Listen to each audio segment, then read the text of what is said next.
Love it.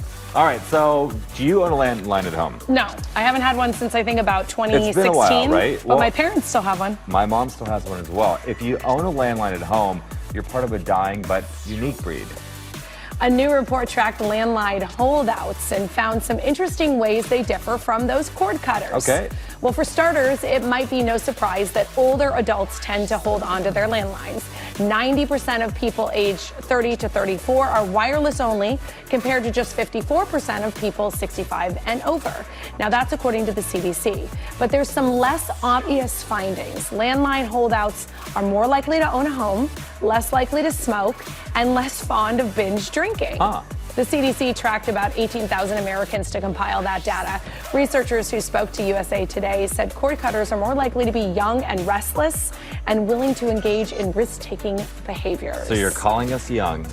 I guess we're young because we don't have a landline. Do you remember back in the day, just those cell phones or the cordless phones, all the different colors? And yeah, I used to have one that was like see-through and you could see all the wires. Oh. And I remember when I first got my very first own line. Right. I still remember the number, 792-6555. Oh my gosh. And I was on that phone for hours It with was the fun. cord through the house You're down like, into my Mom, bedroom. I'm on the phone. Go away.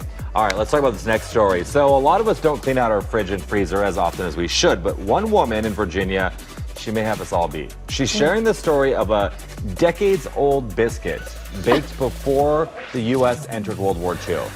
Oy. Yeah, so Linda Wiseman made the find while cleaning out her mom's freezer after she passed. Attached was this note that said the biscuit was baked in 1940 by a distant relative and originally meant for Wiseman's Uncle Harold. Why did it not make it to Uncle Harold? I don't know. The mystery remains.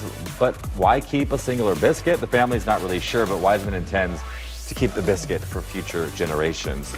What do you think the reason is behind that? We can all make our own story. I'm assuming either she didn't realize it was still there and it was jammed in the back, Well, she or had to there know. was some sort of sentimental value. There has to be a sentimental I will value. say when we cleaned out my grandmother's house, my dad's mother, back in the late 90s, so my dad was in his, I think, 50s. Okay.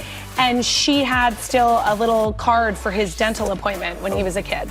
So sometimes we just hold on to things. Sometimes we hold on, sometimes we forget. It reminds me of when people have McDonald's and the burger's 20 years old but looks the same. Hey, that biscuit was still standing. Amber, would you try it? Now I want some biscuits and gravy, Amber.